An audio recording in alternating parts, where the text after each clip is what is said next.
বিশ্বনবী বলেন, শাহাদাতের মৃত্যু নিয়ে কেউ যদি বিছানায় পড়েও মারা যায়, কিয়ামতের দিন শাহিদদের কাতারে আল্লাহ তাকে দাঁড় করিয়ে দিবে। তো যুদ্ধ করতে করতে ওই সাহাবা আর কিছু সময় অপেক্ষা করলেই শাহিদি মৃত্যু, কিন্তু আর অপেক্ষা করতে না পেরে তলোয়ারটাকে সে মাটিতে গেড়ে ওই তলোয়ারের উপর ঝাঁপিয়ে পড়ল। পেটের এই পাশ থেকে ঢুকে পিঠ দিয়ে তলোয়ার বের হয়ে গেল, ওইখানে শেষ। তার মানে শাহাদাতের মৃত্যু হয় নাই, তার হয়েছে আত্মহত্যা। তার কি হয়েছে? সুইসাইড। মান খাতালা নাফসাহু বিশাইইন উযযিবা বিহি ইয়াউমাল কিয়ামা, যে ব্যক্তি যে জিনিস দিয়ে নিজেকে শেষ করবে কিয়ামতের দিন, ওটাই হবে তার শাস্তি। যে গলায় ওড়না পেঁচিয়ে মারা যায়, ওই মেয়েগুলো in the day of judgement, কিয়ামতে বিচার শেষে জাহান্নামে শুধু ওড়না পেঁচিয়ে মরতেই থাকবে। যে বিষ খেয়ে মারা যায়, ওর শাস্তি হবে জাহান্নামের বিষ খেয়ে খেয়ে সে জাহান্নামটাকে কাঁপিয়ে তুলবে। যে ছুরি ঢুকিয়ে স্ট্যাবিং করে মারা যায়, ও শুধু স্ট্যাবিং করতেই থাকবে জাহান্নামে। এরকম অনেকে আছে আজীবন ইসলামের পক্ষে ছিল, কিন্তু শেষকালে মোরতাদ হয়ে মারা যায়, আছে না নাই? আবার অনেকে আজীবন ছিল কাফের, মুশরিক, ইসলামের শত্রু, নাস্তিক, কিন্তু শেষকালে কালিমা পড়ে মারা যায়, আছে না নাই? জিহাদের ময়দানে এক সাহাবা যুদ্ধ করতে করতে কাফির মুশরিকদেরকে কচুকাটা করে জাহান্নামে পাঠিয়ে দিচ্ছিলেন। জিহাদের ময়দানে ওনার যুদ্ধ দেখে সব সাহাবারা বলল, আজকের জিহাদের ময়দানের সব সওয়াব এই সাহাবা পেয়ে যাবে। বিশ্বনবী বললেন, হুয়া ফিন্নার, ও জাহান্নামে যাবে। এক সাহাবী তো অবাক, এটা আবার কেমন কথা? জান মাল সব বাজি রেখে জিহাদের ময়দানে আল্লাহর দুশমনগুলোর একটার পর একটাকে শেষ করে দিয়ে জাহান্নামে পাঠিয়ে দিচ্ছে, আর এই মুজাহিদ ফি সাবিলিল্লাহ জাহান্নামে যাবে? How it's possible? এই সাহাবী পেছনে পেছনে লুকিয়ে লুকিয়ে দেখতে লাগলো যে আমি এটার শেষ দেখতে চাই। দেখতে দেখতে এক পর্যায়ে তিনি খুঁজে পেলেন যে সাহাবী কাফেরদের বিরুদ্ধে যুদ্ধ করতে করতে কাফেরদের বিশাল এক ঘাটির ভেতরে ঢুকে পড়েছে। সেখানে যুদ্ধ করতে করতে একটা পর্যায়ে এমন আসলো, সে মারে আবার মার খায়। শুধু মারে না, মারেও আবার মরেও। মার খেতে খেতে হঠাৎ তার ডান হাতে এক কাফের এক কোপ মেরে তার ডান হাতটা কেটে ফেলে দিল। তাকে আহত অবস্থায় রেখে দিয়ে কাফেররা অন্যদিকে চলে গেল। এই ডান হাত থেকে ব্লিডিং হতে হতে এমন অবস্থা আর সহ্য হয় না, আর কিছুক্ষণ ওয়েট করলেই তার শাহাদাতের মৃত্যু। কিসের মৃত্যু? কথা বলেন। আমাকে শহীদ করে সেই মিছিলে শামিল করে নিও, যে মিছিলের নেতা মীর হামজা খোবায়েবে খাব্বাব আল্লাহর কাছে ছিল অতি প্রিয়, শামিল করে নিও আমাকে শহীদ করে সেই মিছিলে শামিল করে নিও। পড়েন আমিন। শাহাদাতের তামান্না যার অন্তরে থাকে না, সে মুমিন হতে পারে না, সে মুনাফিক। মরতে তো হবেই, এজন্য আল্লাহর কাছে আমরা শাহাদাতের মৃত্যু চাই, ঠিক কিনা? বিশ্বনবী বলেন, শাহাদাতের মৃত্যু নিয়ে কেউ যদি বিছানায় পড়েও মারা যায়, কিয়ামতের দিন শাহিদদের কাতারে আল্লাহ তাকে দাঁড় করিয়ে দিবে। তো যুদ্ধ করতে করতে ওই সাহাবা আর কিছু সময় অপেক্ষা করলেই শাহিদি মৃত্যু, কিন্তু আর অপেক্ষা করতে না পেরে তলোয়ারটাকে সে মাটিতে গেড়ে ওই তলোয়ারের উপর ঝাঁপিয়ে পড়ল। পেটের এই পাশ থেকে ঢুকে পিঠ দিয়ে তলোয়ার বের হয়ে গেল, ওইখানে শেষ। তার মানে শাহাদাতের মৃত্যু হয় নাই, তার হয়েছে আত্মহত্যা। তার কি হয়েছে? সুইসাইড। এই অন্তরটা এমন একটা জায়গা, বিশ্বনবী বললেন, ইন্না ফিল জাসাদি মুদগা, নিশ্চয় দেহে একটা গোশতের টুকরা আছে। ইদা সলুহাত সলুহাল জাসাদু কুল্লু, দেহের এই গোশতের টুকরাটা যদি ভালো হয়ে যায়, পুরো দেহটা ভালো হয়ে যায়। ওয়া ইন ফাসাদাত ফাসাদাল জাসাদু কুল্লু, দেহের এই গোশতের টুকরা যদি পচে যায়, খারাপ হয়ে যায়, পুরো দেহটা খারাপ হয়ে যায়। বিশ্বনবী বললেন, আলা ওয়াহিয়াল কলব, জেনে রাখো এই গোশতের টুকরাটার নাম হচ্ছে কলব। সেটার নাম কি? এই যে বাম স্তনের 2 আঙ্গুল নিচে থাকে, এটা এই জায়গায় আল্লাহ সেট করে দিয়েছেন কলব। আলা বিযিকরিল্লাহি তাতমাইন্নুল কুলুব, কোনো কিছু দিয়ে এই কলবের প্রশান্তি আসে না শুধুমাত্র আল্লাহর জিকির ছাড়া। এজন্য কলবের মধ্যে আল্লাহর জিকির বসাতে হবে। কি বসাবেন? নাকি আয়না? অনেকে আয়না বসাতে চায়, বসায় না? কি বলে? আয়না বসায় দে মোর কলবের ভিতর। না, আয়না বসাবো না, এই কলবে থাকবে সুবহানাল্লাহ, আলহামদুলিল্লাহ, লা ইলাহা ইল্লাল্লাহ, আল্লাহু আকবার। এই 4টা জিকির সবচেয়ে সেরা জিকির, খেয়াল রাখবেন। দেখেন ইসলাম মানা সহজ, আমরা আজে বাজে জায়গায় যে আজে বাজে লোকদের কথা শুনে আমরা ভুল তথ্য পেয়েছিলাম এতদিন। ইসলাম মানাটা সহজ, একেবারে নিরেট, সোজা সাপটা, গোজামিল নাই।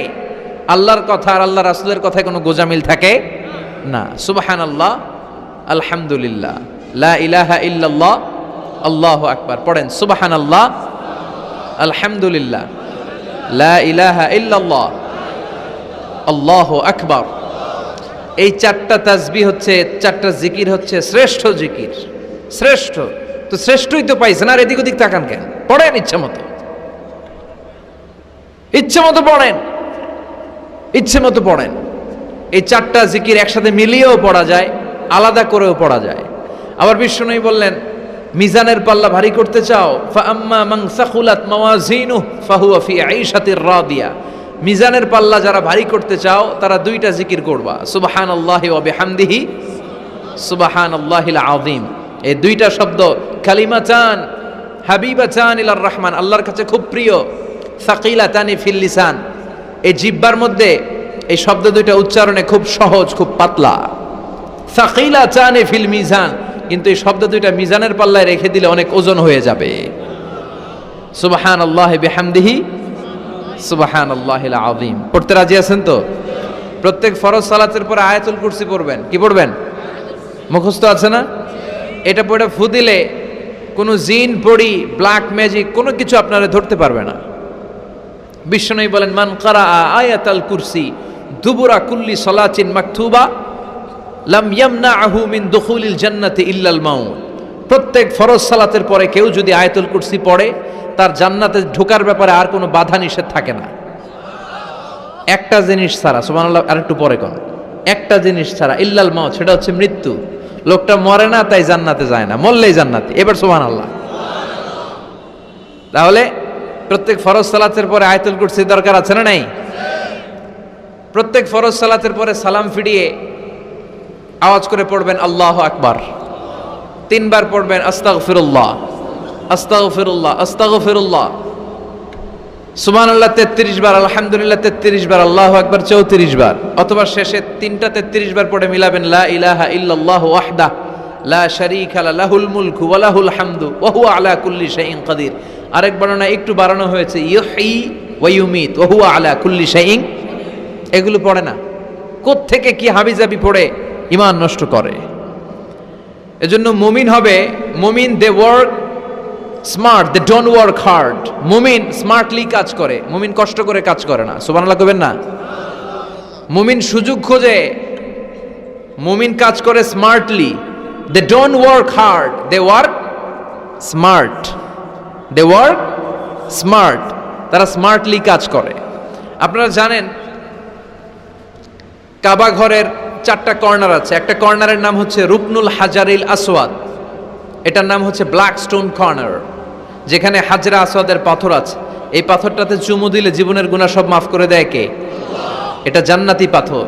কিয়ামতের দিন এই পাথরকে আল্লাহ একটা জিহ্বা দিবে, ঠোঁট দিবে, 2টা চোখ দিবে। আর কিয়ামতের দিন আল্লাহর সামনে দাঁড়িয়ে এসে সাক্ষ্য দিবে যে আল্লাহ তোমার এই বান্দা আমারে চুমু দিয়েছিল, এ দিয়েছিল, এ দিয়েছিল, এদের সবাইকে মাফ করে দাও। তো হাজরা আসওয়াদের কর্নার আর কাবা ঘরের যে স্বর্ণ দিয়ে খচিত দরজা, এই হাজরা আসওয়াদের কর্নার আর দরজার মাঝখানে ছোট্ট একটু জায়গা, এটারে আরবিতে বলে মুলতাজাম। আমার সাথে সাথে পড়েন, এটারে আরবিতে কি বলে? ইলতাজামা ইয়ালতাজিমু ইলতিজামান। মুলতাজিম, মুলতাজাম মানে হচ্ছে যেটার সাথে লেগে থাকা হয় সব সময়। সাহাবারা এই জায়গাটার সাথে লেগে থাকতেন, পেট লাগিয়ে, গাল লাগিয়ে, চোখ লাগিয়ে, মুখ লাগিয়ে কাঁদতেন আর দোয়া করতেন। আর এই জায়গায় পেট লাগিয়ে, শরীর লাগিয়ে দোয়া করলে ওই দোয়া আল্লাহ ফিরিয়ে দেয় না। কিন্তু ওই জায়গায় দোয়া করার চান্সও এত সহজে পাওয়া যায় না, ধাক্কা ধাক্কি যুদ্ধ করতে হবে আপনাদের। তো এক মাওলানা চান্স পাইছে ওইখানে, অনেক ধাক্কা ধাক্কি করে, খাইয়া দেয়া শক্তি কইরা ধাক্কা ধাক্কি। পাকিস্তানি পাঠানি যেগুলো আছে, 8-10টা পাঠান একসাথে দাঁড়ালে ওগুলার জ্বালায় কিছুই করা যায় না। এইভাবে তাকাইতে হয় ওদের দিকে, তাকাইলে আপনার টুপি পরে যাবে পেছনে, ইয়া উঁচু লম্বা। তো এই মাওলানা অনেক ধাক্কা ধাক্কি করে কোন রকম ওই মুলতাজামে হাত লাগাইতে পারছে। এখন আবার তো আরেক ধাক্কায় কই যে চলে যাবে কোনো হিসাব নাই। তো সেইখানে দাঁড়াই আল্লাহর কাছে দোয়া করছে, যেহেতু এই জায়গায় দোয়া করলেই আল্লাহ কবুল করে। এখন কয়টা চাবে আল্লাহর কাছে, সময় তো নাই। সে ওখানে হাত লাগিয়ে দোয়া করতেছে, আল্লাহ একটাই দোয়া, জীবনে যত দোয়া করছিলাম আর করমু সব দোয়া তুমি কবুল করে নিও। যত দোয়া জীবনে করছি আর মরার আগের দিন পর্যন্ত যত দোয়া আমি করব, এই দোয়াগুলো কবুল কইরো, এই একটাই চাওয়া, আর কিছু চাইলাম না তোমার কাছে। তো কিছু বাকি রাখছে? কথা বলেন। The believer they work smart, they don't work hard. বিশ্বাসীরা স্মার্টলি কাজ করে, ওরা শক্তি খাটিয়ে ঘাম ঝরিয়ে কাজ করে না, ওরা সুযোগ খোঁজে, ওরা ঝোপ বোঝে কোপ মারে, ঠিক কি না? যেখানে সওয়াব বেশি, অল্প কাজে প্রফিট বেশি, লাভ বেশি, ওইটাই না মানুষ করবে, ঠিক কি না? এজন্য যে সহি আমলগুলোর কথা বললাম ফরজ সালাতের পরে, আজকে থেকে এগুলো আমরা করব, মনে থাকবে ইনশাআল্লাহ। পড়েন আর জোরে পড়েন ইনশাআল্লাহ।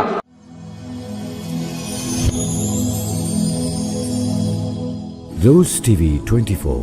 Enjoy by listening to the Holy Quran.